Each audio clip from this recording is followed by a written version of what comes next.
Authoring a book was always a dream for Dan Hurley. He fell in love with reading in college, and he used it as an escape from some of the weight that he felt when he was playing college basketball. Decades later, he got the opportunity to co-author a book alongside New York Times bestselling sports writer Ian O'Connor. And last week, I got the chance to catch up with the UConn hoops leader on how his new book, Never Stop: Life, Leadership, and What It Takes to Be Great, came to be.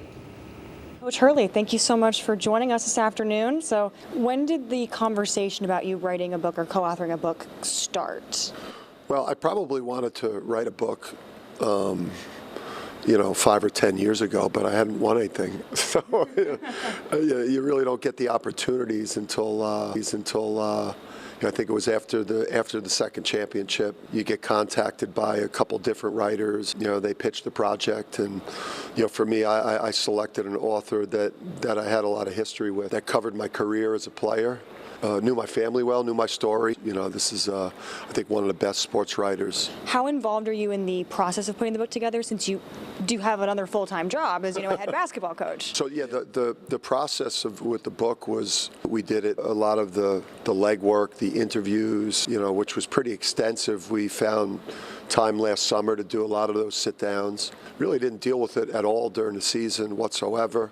And then at the end of the year, obviously, we had to unwrap the way that the season went and all the different things from Maui, the highs and mostly lows that the season was. So the biggest tidbit that's kind of made waves on the internet is that you almost left UConn in a potential play-by-play analyst role. How serious were those conversations? Yeah, some of the players were, and the staff were surprised. But I was actually going through it with the staff. As soon as the season was over, it was just, to me, it just felt like an avalanche of my basketball life started when I was 5. I'm 52. All right, so you've got that aspect of it. The struggle to get back to the top of the mountain from where we were when we got here.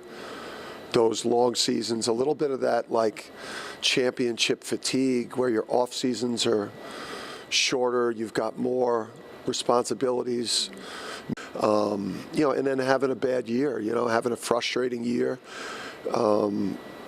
internally, as well as the external, ending with the tunnel during the Florida game. So to me, it was like a 2-day window where, I was a little burnt out. I was able to snap out of it because of solo ball and Jalen Stewart.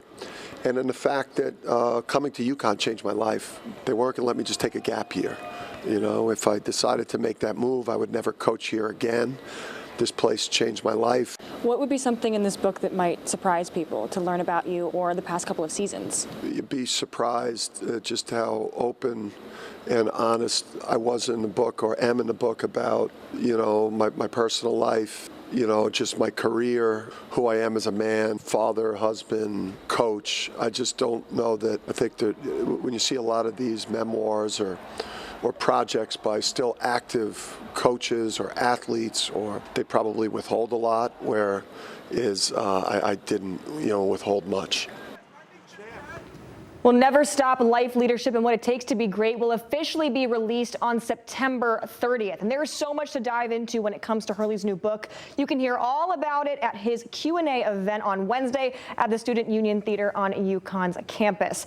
Now, Hurley and I dove into the inner workings of his book, but we also talked about the pressure of last season, how the landscape of college basketball has changed over the years, and much, much more. And you can find that conversation in our debut episode of our brand new sports show here on Fox 61 called Connecticut Game Week. Myself, alongside sports reporter Sean Humphrey, will bring you all the stories from stores, all things UConn athletics. Episodes will air on Friday starting October 10th at 7 p.m.